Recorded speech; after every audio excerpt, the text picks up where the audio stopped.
Alright boys, today we're going to be going over the best budget beast in MLB The Show 20 Diamond Dynasty.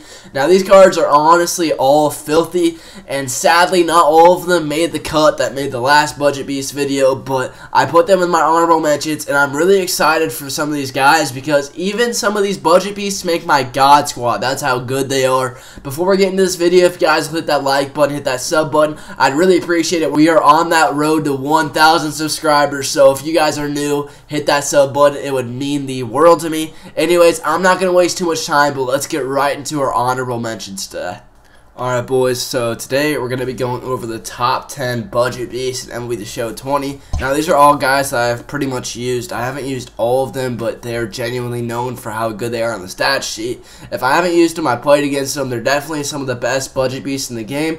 If you're balling on the budget, these cards are all less than 15,000 stubs on the market right now. Now I am counting if they are under 15,000 on the sell now because you can put in a buy order and get one for about 15,000. So our first honorable mention today is actually going to be none other than Julio Urias. Now this is a card that I used in my bullpen actually a good amount. I thought he was definitely pretty decent, and the thing about Julio Urias is that he's just kind of pretty good. I mean, he obviously shoved in the postseason, but he got shelved for me a couple times, so it really hurt his ERA. But other than about 2 or 3 outings, he did pretty good. The thing that I like about this guy is not only is he a lefty reliever out of the pen with 4 pitches, and they're honestly pretty decent, but he's got a lot of stamina. So this guy, I hate to say it, but he was kind of just like my scapegoat. I would end up throwing him whenever I was pretty much losing ball games. I didn't want to waste pitching. I could bring him in, and he was just honestly my scapegoat. He would eat up innings for me and kind of just give me a shot if I came back. That's why he does end up having about 2 wins, and he's 2-1, is because this guy would actually come in those games that were honestly blowouts that I thought I had a chance at winning because maybe I was hitting his pitcher very well or I could square up some innings.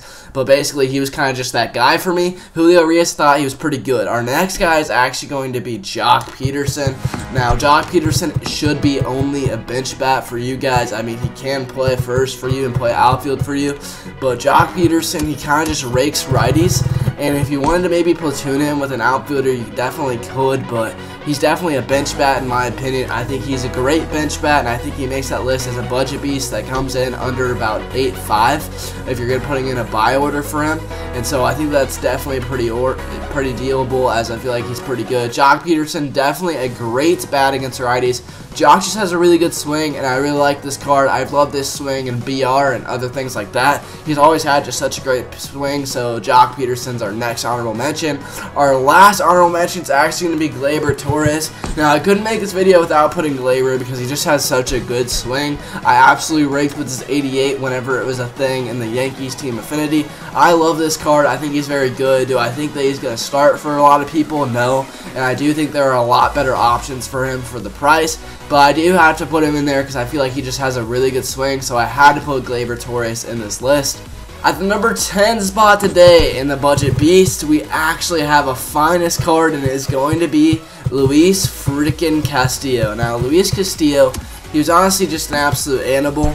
I really like this card, and I think that he's not bad. The thing is he only has 4 pitches, but he does have outlier on his sinker, so don't think that he's just throwing putts, but he's got sinker, he's got 4-seamer. His circle change is always disgusting, and he usually has pretty decent control. This year he only has about 84 control, but this card's definitely a really good card. I like that he has a power sinker. He's got one of those motions where he can run fastball, changeup, and slider. I think he's definitely viable for like a 5th starter for you guys, and for the price you can get it for just under 15,000 if you get one of those sell nows in, and I think that he's definitely worth it as Luis Castillo. He's not necessarily the best guy for the price, but I think that he can definitely eat up innings for you guys for a budget. At the number 9 spot today, we actually have 2020 postseason Ozzie Albies. Now, Ozzie Albies, he just has an absolute amazing swing. Switch hitter, pretty decent defense at second base. But the thing about him is you're going to get a good card. You're going to get a card that has a lot of offense, that has a really good swing. I really like this Ozzie Albies card. I think he's definitely worth it, as he just has one of the greatest swings in the game. Switch hitters play above their stats, in my opinion, almost always. So I'm going to have to give that to Ozzie Albies, as I think he's definitely deservable of being on this list. At the number 8 spot today, we actually have another finest card, and it's going to be none other than Eloy Jimenez. Now, Eloy Jimenez is an absolute dog, and the reason I say this is because he absolutely rakes baseballs. He's got just one of those really, really good swings, and you know what? This card isn't going to play the greatest defense for you out in left field, but silver defense will get it done for you guys. Eloy Jimenez is an absolute animal. The dude just flat out rakes and has one of those swings that's just absolutely amazing. So I definitely had to put him in this list because Eloy Jimenez, the dude, is a freaking dog. At the number 7 spot today, we actually have someone that you probably didn't really think of, but it's going to be none other than Drew Pomeranz. Now, I think that this card isn't necessarily the best card in the game. The thing about Drew Pomeranz is this card is a lefty out of the pin with pretty much max per 9s. He's got a cutter, he's got a fastball, an knuckle curve, he's got 2 fastballs which don't really have.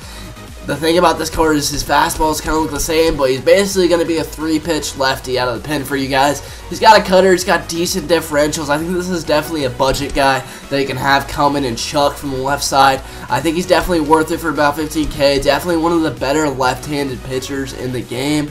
As far as relievers go, he's not going to be the best guy out there, but I do think that this card will play. I do think that he's decent. I think that Drew Pomeranz definitely deserves a spot on this list. The next guy is actually going to be Brad Hand. Now, Brad Hand, I feel like is just a little bit better than Pomeranz, and so I'm going to go over this card. The slider, the 4-seamer, the sinker, he throws below the speed limit, has pretty good per 9s as well, with 122 hits per 9 and 114 Ks per 9. This card's pretty good. He's got a little bit of a funky windup to him, and his slider's absolutely disgusting.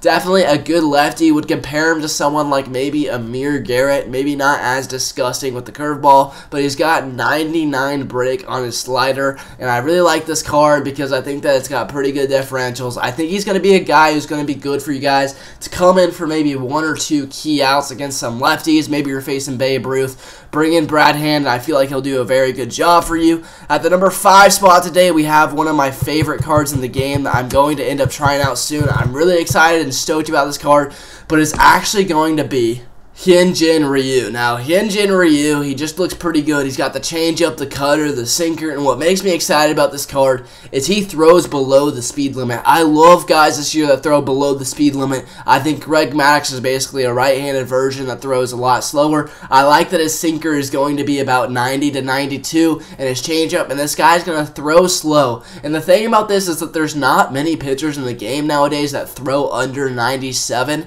and so whenever you face someone like this, they're not necessarily used to them, and I have been absolutely dicing with these guys. Prime example, Whitey Ford. Whitey Ford should not be good, but I've used him occasionally just because he's kind of gross. And the thing about him that honestly surprises me a lot is those guys that throw below the pitch limit, you're not used to seeing these guys like Hyunjin Ryu, and so that's why I think they have kind of a competitive edge, and for about 15,000 stubs, I think that he's definitely worth it. At the number 4 spot today, we have a postseason absolute animal, and it's going to be none other than Travis Darnard. I don't know what to say other than this guy just flat out rakes righties. Decent defense behind the plate, and he's got a cannon with 91 arm strength. I don't know what to say about this card except for that he just absolutely flat out rakes. This Darnard is an absolute animal. And the thing about him is he's just definitely a complete budget beast. Coming at the 4 spot today, the dude just absolutely rakes. Our 3 spot today is going to be Carlos Correa. You can't argue with this man's stats. You might not like the card because he's an Astro, but he's got 91 fielding at short with a 97 cannon for an arm, and he absolutely destroys righties with a high contact against lefties. I like this card a lot. I think he's one of the best budget beasts in the game. The thing about Carlos Correa is he's just a flat out dog, and he has really good stats. I faced this card with guys who have absolute god squads, but they just don't like Tatis's swing, or guys like Hunter's swing, and he's a really good card. Carlos Correa is definitely a beast, so that's why he comes at a 3 spot today. At the number 2 spots, we have a card that I have used an absolute ton, and it's actually going to be my 6th starter right now, which is actually Forrest Whitley.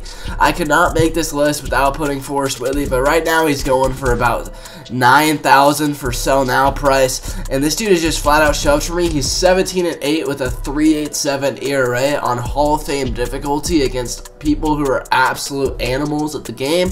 I pitched this guy against top 100 players and won. This dude's just an absolute phenom. phenom. Forrest Whitley is an absolute beast. His pitch mix is honestly what makes him so good, and his per nines aren't bad at all with 101 hits per nine and 112 Ks per nine. He doesn't have the greatest control, but he gets it done, and his stuff is just absolutely filthy. So that's why I had to put Forrest Whitley at the 2 spot. The dude is just flat out an animal. At the number 1 spot today, we have my current catcher, who I do have a God squad, and I have other guys on my bench. I could be using freaking Jimmy Fox, but the thing about Jimmy Fox, I just didn't do too good with him. But Yasmani Grandal, this dude absolutely rakes. 94 fielding behind the plate, kind of got a noodle arm with 71 as far as his arm goes, but this dude absolutely destroys baseballs. He's hitting 340 for me, and I believe he's hitting in my 7th spot. The dude's just been flat out amazing. I think he has 7 tanks with an OPS above 1100. Yasmani Grandal is just an absolute animal. I love this card so much.